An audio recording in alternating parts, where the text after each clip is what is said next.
여러분, 12지파, 이스라엘 12지파의 뿌리는 야곱의 아들, 12아들이 그 근간이 되죠.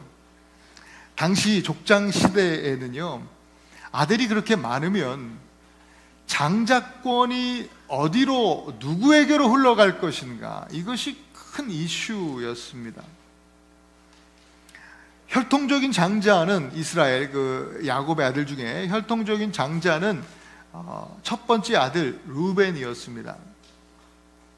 그러나 지난번에 여러분들과 함께 나눈 것처럼 이 루벤은 아버지의 첫 빌하를 범하는 그 죄를 범해서 그 장자의 자격을 상실하고 맙니다. 그래서 그 다음 둘째로 넘어오게 되는데, 둘째는 시므온입니다. 시므온과 또 셋째는 레위인데, 이 둘째와 셋째가 동생이 그 딥나가 세겜의 땅에서 그 세겜의 추장에게 강간을 당하는 사고가 일어나거든요. 그 사건 가운데 이 시므온과 레위가 하나님과 또 하나님의 백성들과의 언약의 상징이었던 이 할례를 가지고 거짓말을 합니다. 할례를 복수의 도구로 삼는 겁니다. 그래서 이 세겜 땅 남자들을 싹 그냥 집단 살인해 버립니다. 손에 피를 묻혔죠. 그리고 하나님의 말씀 그 언약을 거짓말하는데 복수의 도구로 사용했기 때문에, 또한 둘째, 셋째 또한 장자권을 박탈당하게 됩니다. 그래서 둘째, 셋째도 아웃. 그러면 넷째죠. 그 즈음에 여러분, 그 이전부터 야곱은 많은 아이들이 있었지만, 자녀들이 있었지만, 자기가 사랑하는 아내 라헬이 처음 낳았던 라헬에게서는 장자가 누구예요? 그 요셉이거든요.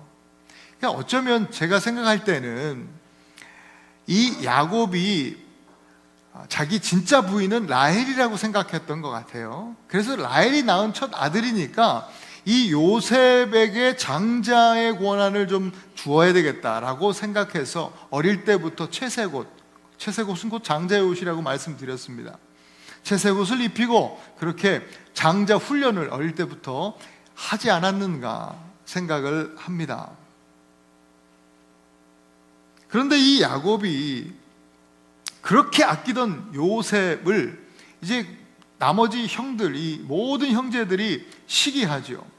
그래서 장자권을 가지고 또 있는 것처럼 보이는 그 장자의 옷을 입고 있는 이 요셉을 시기하면서 요셉을 죽여야 되겠다. 저 친구한테, 저 아이한테 이 장자의 권한이 흘러가는 것을 용납할 수가 없어서 이 살인을 계획합니다.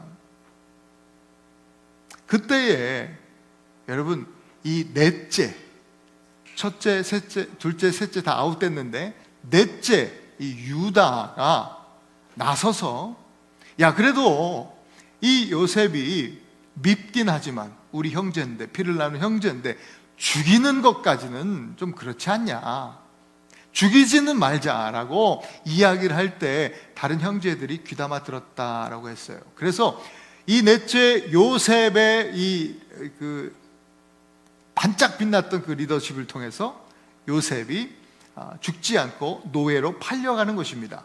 그 이야기가 37장이에요. 그래서 오늘 이 38장으로 유다 이야기로, 마치 어쩌면 이 얘기를 잘 우리가 생각하지 않으면 정말 뜬금없이 갑자기 요셉 얘기하다가 웬 또 유다의 이 왠지 불륜 얘기 같고 근친상간 얘기 같은 이런 쑥스러운, 부끄러운 얘기가 여기 담겨 있을까? 이렇게 오해할 수도 있는 것이죠. 여러분, 성경은 그냥 생각 없이 써진 말씀이 아니죠. 하나님의 섭리와 계획 가운데 이렇게 기록되어 있는 말씀이에요. 그래서 37장 이후에 이 유다의 이야기로 장자권, 그리고 장자권은 곧 왕의 권한이고, 또 그 왕권을 통해서, 그 왕의 계보를 통해서 그리스도가 오심을 연속적으로 보여주시기 위한 그런 말씀인 것입니다. 유다는요, 이 야곱의 아들들 가운데 이만큼, 지금 장자권이 이만큼 왔지 않습니까? 너무나 비중이 있고 중요한 사람인데 그 비중과 그 무게와는 다르게 오늘 38장에 보면 너무나 부끄럽고 수치스러운 그런 삶을 삽니다. 요셉을 팔아버리고 그 요셉이 팔려간 뒤에 무슨 일이 있었는지 모르겠지만 유다는요, 오늘 38장 초반에 보면요, 형제들과 떨어집니다. 형제들이 어떻게 유다를 생각했는지, 유다 때문에, 형님 때문에 우리가 후환을 남겨둔 게 아닌가 하면서 이 형제들이 들고 일어났을 수도 있겠다라는 생각이 들어요. 어쨌든 유다는 무슨 이유에서는 정확히는 알 수 없지만 형제들과 떨어져서 아둘람이라는 곳에 와서 살게 됩니다. 거기서 이방인 히라라는 친구를 사귀어요. 친하게 지냅니다. 형제들과 가깝게 지내기보다도 오히려 믿지 않는 이방인과 가깝게 지내면서 또 어느 날 가나안 사람 수아라는 사람의 딸과 눈이 맞아서 결혼을 하게 됩니다. 하나님께서 계획하시고 말씀하신 하나님의 뜻과는 전혀 상관없는 그런 삶을 사는 거죠. 자기 마음대로 사는 것, 지금 유다의 모습을 우리는 38장에서 보는 겁니다. 이스라엘의 장자 본분을 잊어버리고 마음대로 살다가 이방인과 결혼한 이 유다는 아들을 낳게 되는데 첫째 이름이 엘, 둘째 이름이 오난, 셋째 이름이 셀라입니다. 큰아들 엘이 이제 결혼을 할 때쯤 되니까 당시 유다의 이스라엘의 이 족장 시대의 문화는 아버지가 결혼을 주도합니다. 아버지가 며느리를 구해와요. 아브라함이 이삭을 위해서 며느리를 구하러 그렇게 했던 것처럼 마찬가지로 유다도 자기는 그렇게 하지 않았으면서 자기는 지 눈에 보이는 대로 좋은 이방인과 결혼했으면서 자기는 또 그렇게 아들을 위해서 며느리를 구해오는데 역시 이방인 여자, 가나안 여자였습니다. 그 사람이 바로 다말이에요. 다말은요 아주 특별한 이름이에요. 성경에서 오직 이 유다 가문에만 등장하는 이름입니다. 딱 2명이 있어요. 오늘 본문에 등장하는 다말과 또 유다 지파 후에 훗날에 다윗 왕의 딸 이름이 다말입니다. 딱 2명의 여인이 등장하게 돼요. 오직 유다 지파에만 쓰여지는 이름. 여러분, 예수님께서 예루살렘에 입성하실 때 우리 지지난주 종려주일 날 같이 말씀드렸죠. 사람들이, 많은 군중들이 모여서 예수님께 호산나 호산나 다윗의 이름으로 오시는 이여 호산나 소리 지르면서 뭘 흔들었어요? 종려나무 가지를 흔들었습니다. 여러분, 이 종려나무가 바로 다말이라는 그 뜻이 바로 종려나무입니다.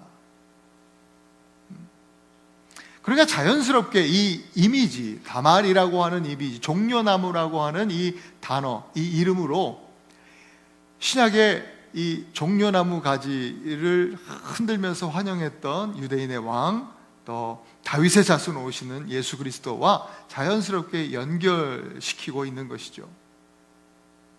다말이 예수님과 무관하지 않은 사람임을 우리는 짐작할 수가 있는 겁니다. 다시 본문으로 돌아와서 오늘 7절에 보면 유다의 장자 첫 번째 아들 누구라 그랬어요? 에르. 이 에르는요 본문에서 그 사람에 대한 소개 딱 한 구절이에요. 하나님 보시기에 악했다, 이렇게 표현하고 있어요.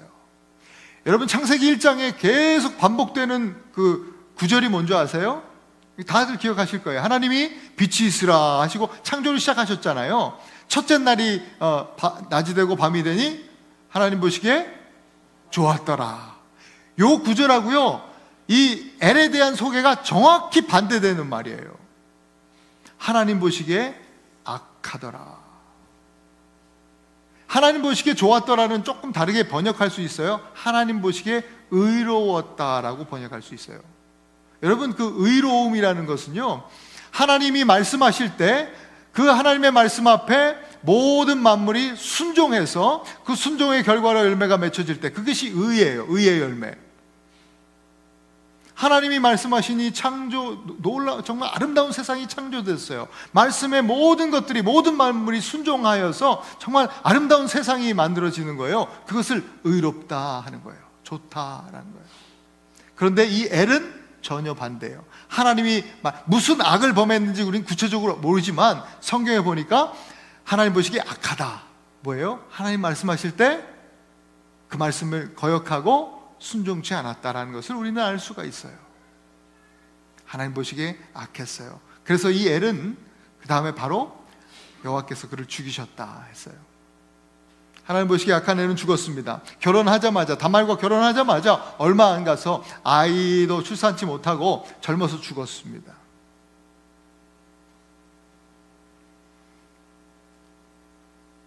유다는요,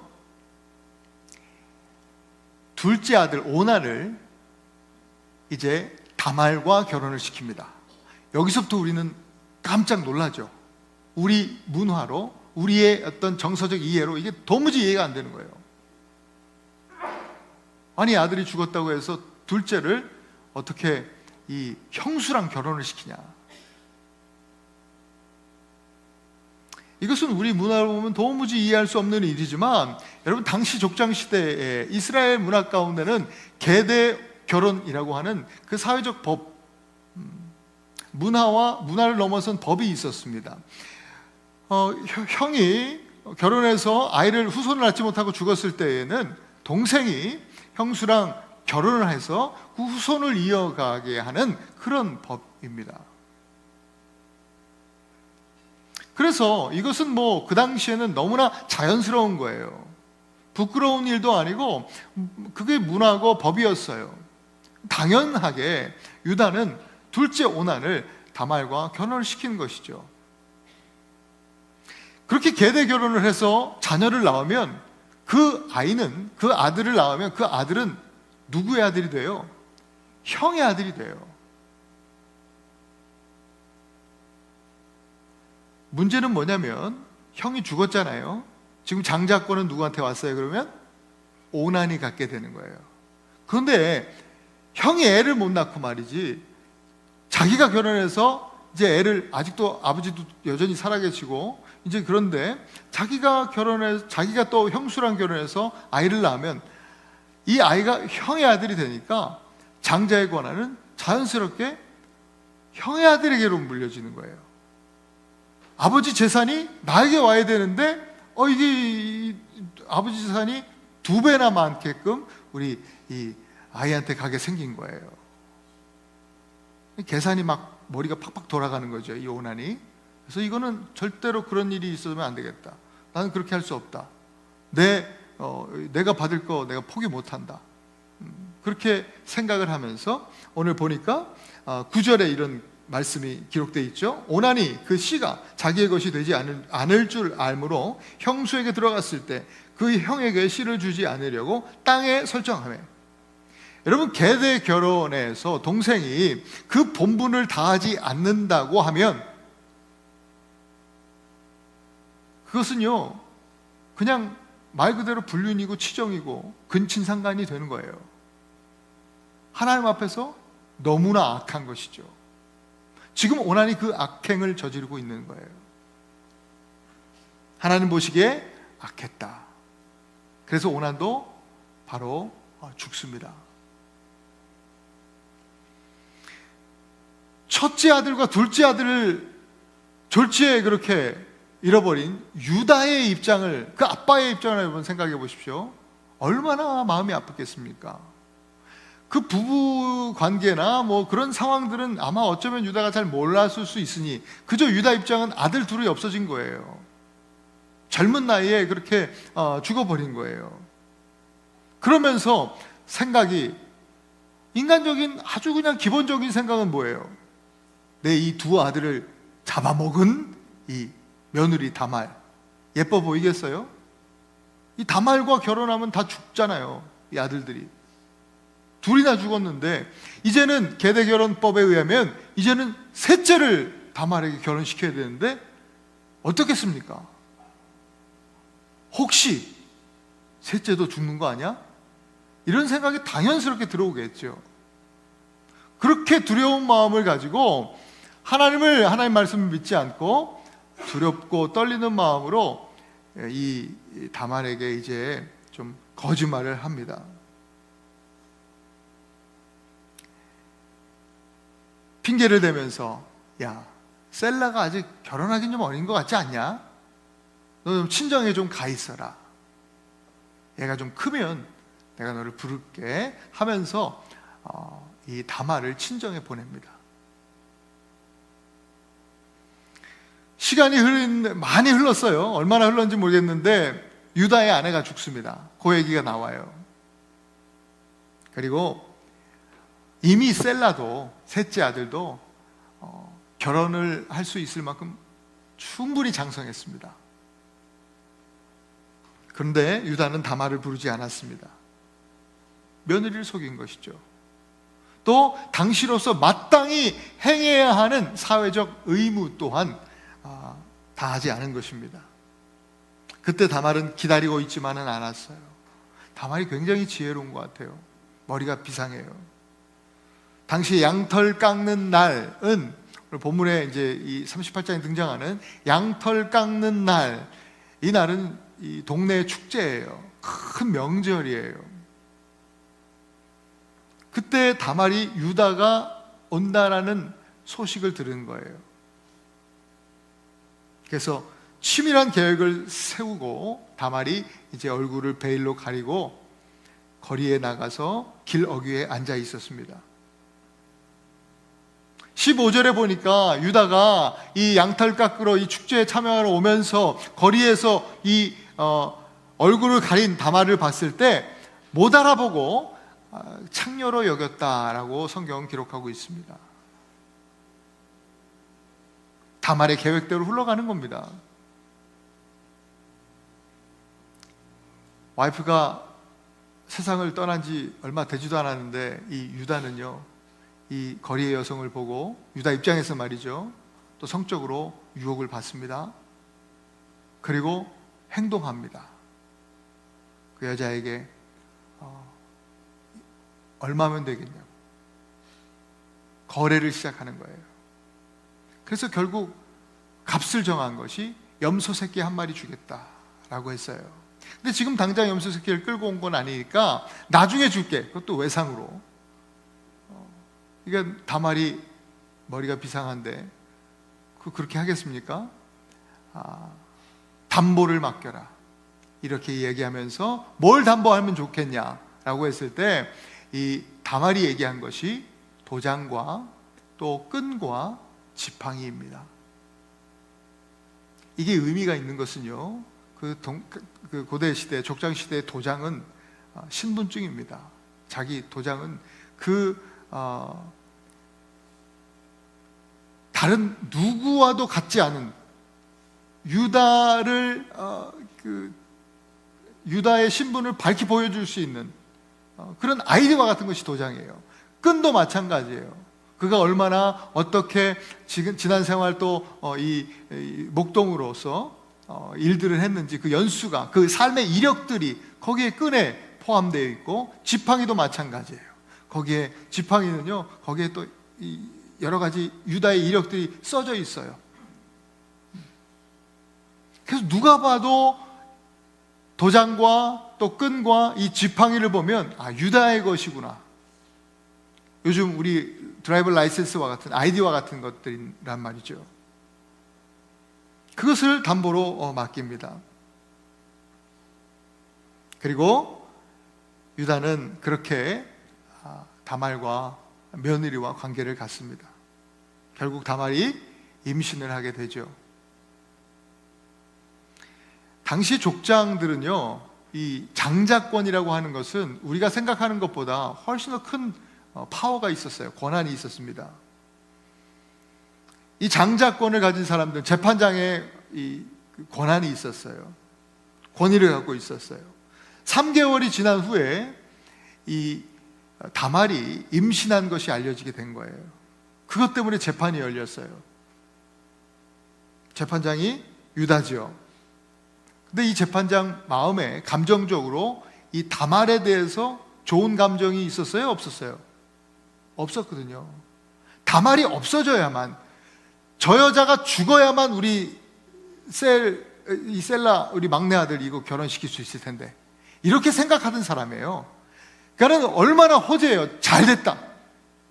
여러분, 이 다말의 죄에 대해서 묻고 뭔가 조사할 생각도 안 해요. 이 재판장 유다가 바로 그 일을 들으면서 바로 판결 내려요. 저 여자를 화형에 처해라. 화형, 불에 태워 죽이라고 하는 사형을 선고한 거예요. 얼마나 부당합니까? 그때 바로 형 집행도 바로 돼요. 오늘 성경에 보니까 선포되어진 다음에 바로 끌려나가는데, 그때 이제 정말 역전의 하나님, 그죠? 그 위기 속에서 다말이, 제가 이 담보의 주인으로 인해서 임신했다 라고 그렇게 선포하면서 소리를 친 거예요. 이 물건들의 주인으로 인해서 임신했습니다. 이것이 누구의 것입니까? 이거를 요즘 사람들은 소위 빼박이라고 하죠. 빼박. 완전 아이디와 같은 거니까요. 명백한 증거가 되었습니다. 다말은 누구에 의해서 임신했어요? 바로 유다에 의해서 임신을 한 거예요. 너무나 우리에게는 충격적인 얘기죠. 지금 우리가 이해하기로는. 그런데 왜 이런 말씀이 있을까? 아무리 생각해도 우리는 이 해결이 되지 않는데요. 이건 분명히 단순한 근친상간의 이야기가 아니에요. 말씀드린 대로, 아까 서두에 말씀드린 대로 이 계대 결혼에 대한 충분한 이해가 있어야 돼요. 이 계대 결혼에 있어서 가장 중요한 핵심 단어가 하나 있어요. 여러분, 이 단어를 꼭 기억하실 수 있길 바라요. 다음 주에 퀴즈 대회 시험에 나와요. 자, 따라합시다. 고엘이에요. 이 고엘이 뭐냐면, 다른 사람의 의무를 대신해서 이행해 주는 사람을 고엘이라고 해요. 우리 성경에 정말 많이 등장하는 단어인데, 이 원어 자체로 나오는 것이 아니라 그 상황에 맞춰서 번역되어 있기 때문에 조금 다르게 다 나와요. 오늘 여기서도 나오고, 또 룻기에서도 기업 물을 자로 나오지만 사실 한 단어, 고엘이에요. 또 예언서 같은 데에도 영어 성경 리디머, 구원자, 구속자, 대속자라고 표현된 단어들이 고엘이에요. 고엘. 자, 요 유다의 가정을 보면 장자 엘이 죽었고, 장자 엘을 대신해서 고엘이 된 사람이 누구예요? 둘째 아들 오난이에요. 오난이 죽고, 또 오난 대신 고엘의 그 사명을 다해야 될 사람이 누구예요? 셀라예요. 하지만 유다는 고엘이라고 하는 중요한 이 언약 백성으로서의 사명을 이 셀라, 이 마지막 아들이 감당하지 못하도록 그걸 막아서는 사람이 유다였어요. 이건 하나님 앞에 죄지요. 사명을 다하지 못하도록. 요즘 말로 하면요, 신앙생활 열심히 하려고 그러는데, 세례받고 내가 정말 주님처럼 십자가 지고 그렇게 헌신하면서 가려고 그러는데 말리는 거예요. 아버지가, 야, 십자가 지지 마. 우리 같이 이제 저같이 목사 또 선교사 헌신하고 결단하면 또 많이들 또 말리시는 분들 많잖아요. 야, 안 돼, 목사는. 다시 한번 생각해봐.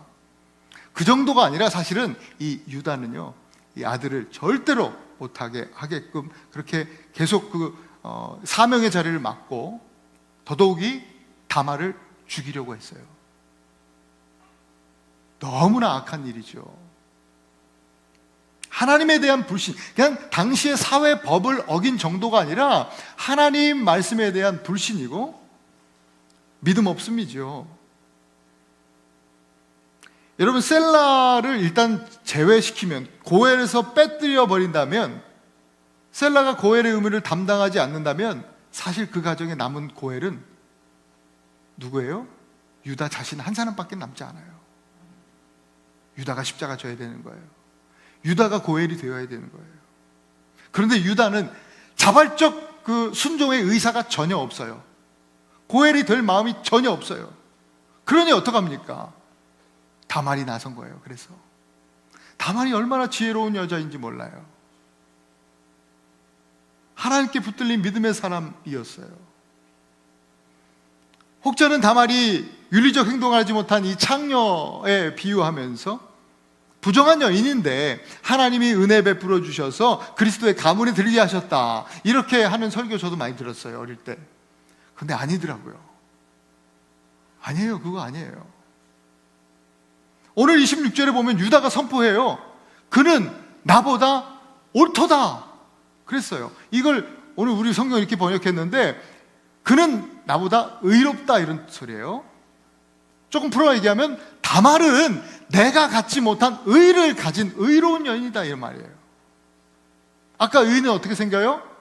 믿음의 순종으로 인해서 의로움을 얻게 된다 그랬잖아요.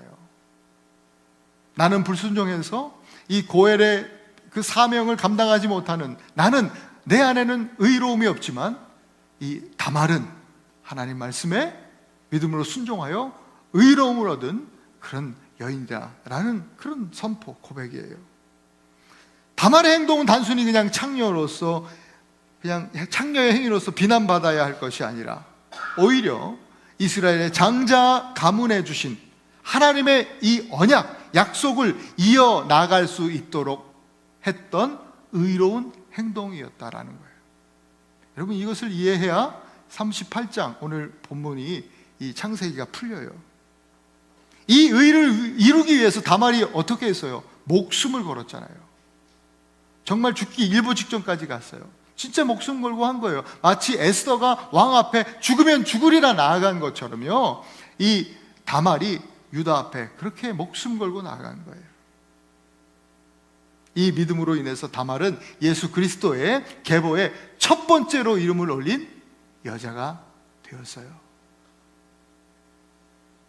이제 여러분, 유다와 다말 이야기를요, 시아버지와 그 며느리의 불륜 이야기로 오해하지 않기를 바랍니다.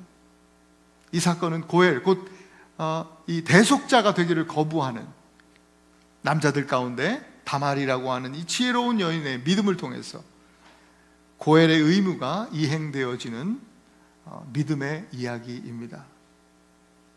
이것은 또한 우리에게 마지막 고엘이신 예수 그리스도 주님을 상징적으로 보여주시는 말씀이에요. 유다는 스스로 고엘이 되기를 거부했지만 예수님은 스스로 고엘이 되어주셔서 우리를 대신해서 십자가를 지셨어요. 우리가 져야 할 십자가, 우리의 의무였지만 예수님께서 대신해 주셨어요. 고엘이 되셨고 대속자, 구원자가 되어주셨죠. 유다는 하나님 앞에서 불순종함으로 불의한 사람이었지만 예수님은 하나님 말씀에 온전히 순종하심으로 종려나무 다말처럼 의로우셨던, 온전히 의로우신 분이셨어요. 사랑하는 우리 애나바 한의교회 성도 여러분, 오늘 말씀을 좀 기억하시면서 오늘은 제가 1, 2, 3 첫 번째, 두 번째, 세 번째 설교를 하지 않았고 그냥 쭉 스토리를 얘기해 드렸는데, 먼저 엘과 오난과 같지 않기를 소망합니다. 그들의 전철을 밟지 마십시다. 그들은 육신이 원하는 대로 삶을 살았어요. 형제를 돌아보지 않고 완전히 너무나 이기적인 삶을 살았어요. 자신의 유익만을 위해 살았습니다. 이것은 하나님 앞에 악한 것입니다. 또한 나아가서 우리는 유다와도 같지 않기를 소망합니다. 그는 며느리를 속였고 진실되지 않았어요. 늘 거짓을 말했습니다. 마땅히 행할 본분을 다하지 않았습니다. 거리에 앉아있는 여인을 돈으로 사고 취하는 악한 죄를 범했습니다. 말씀을 따라서 믿음으로 살아야 할, 마땅히 그렇게 해야 할 사람이 그저 그냥 두려움 때문에, 내가 십자가 지면, 내가 헌신하면, 또 내 아들 이렇게 드리면 이거 우리 가문 끊어지는 거 아니야? 아주 이 두려움이 발단이 돼서 하나님 앞에 온전히 헌신하지 못했던, 그리고 말씀을 따라 살지 않고 정욕을 따라 살았던 사람이 유다였어요. 우리 모두가 바라기는 오늘 이 다말과 같은 믿음으로 순종하면서 의의 열매를 맺는 그런 저와 여러분들이기를 소망합니다. 예수 그리스도 안에서 하나님의 자녀된 저와 여러분들은 믿음으로 순종의 의무를 가진 사람들이에요. 다말처럼 하나님이 보시기에 좋았더라, 하나님 보시기에 좋았더라 하는 그 의, 그것은 믿음의 순종으로만 얻을 수 있는 거예요. 우리의 어떤 노력으로 이루어지는 것이 아니라 전적인 순종으로 하나님께서 주시는 선물, 그것이 righteousness, 의로움이 있는 것입니다. 다말의 순종으로 유다가 고엘의 의무를 감당했죠. 유다는 전적인, 유다 입장으로 봤을 땐 여러분, 유다는 진짜 나쁜 짓만 했잖아요, 오늘 보니까. 근데 전적인 은혜로 고엘의 사명을 감당하는 사람이 되었어요. 바로 우리가 그와 같은 거예요. 우리가 한 일이 뭐가 있어요? 우리는 죄 짓는 일밖에 할 줄 아는 게 없어요. 예수님께서 우리 대신 그 고엘의 사명을 감당하심으로 우리가 은혜를 받았습니다. 우리도 고엘이 된 거예요. 순종하신 예수님, 우리 대속자 고엘이신 예수님을 믿음으로써 우리는 의로움을 얻어요. 의롭다 칭함을 받는 거예요. 그것이 칭의라는 것이죠. 칭의, justification. 그렇다면 우리는 고엘이 제도화된 시대를 살아가지는 않지만 영적인 고엘의 의무를 가지고 살아가는 사람들이에요. 유다처럼 전적인 은혜로 주님의 자녀가 되었으니까 예수님의 순종의 본을 따라서 그 의를 이루며, 그리스도의 의를 이루며 사는 것이 우리들의 본분입니다. 그래서 날마다 우리가 예수님을 따라가는 것이 우리 성도들의 삶인 것이죠. 이것이 바로 성화예요. 예수님 닮아가는 것. 여러분, 칭의의 은혜를 받으신 분들 아닙니까? 그렇다면 오늘도 변함없이 예수님을 닮아가실 수 있기를 바랍니다. 살아가는 모든 날들 가운데 하루도 예외 없이 성화를 이루시는 그런 영적 고엘이 되실 수 있기를 축복합니다. 고엘은 내가 아닌 다른 사람을 위해서 사는 삶 아닙니까? 이기적인 사람이 아니라 이타적인 삶 아닙니까? 나보다 남을 더 낮게 여기는 겸손함으로 살아야 되지 않겠습니까? 또 다른 사람들을 최선을 다해서 사랑하는 마음으로 섬기는 삶을 살아야 되지 않겠습니까? 이렇게 사는 것이 고엘의 삶이고 예수님을 닮아가는 삶이죠. 이번 한 주도 그렇게 사시면서 고엘의 사명을 감당하시면서 승리의 간증들을 풍성하게 품고 다음 주에 우리가 더 감격 속에서 예배하기를 소망합니다.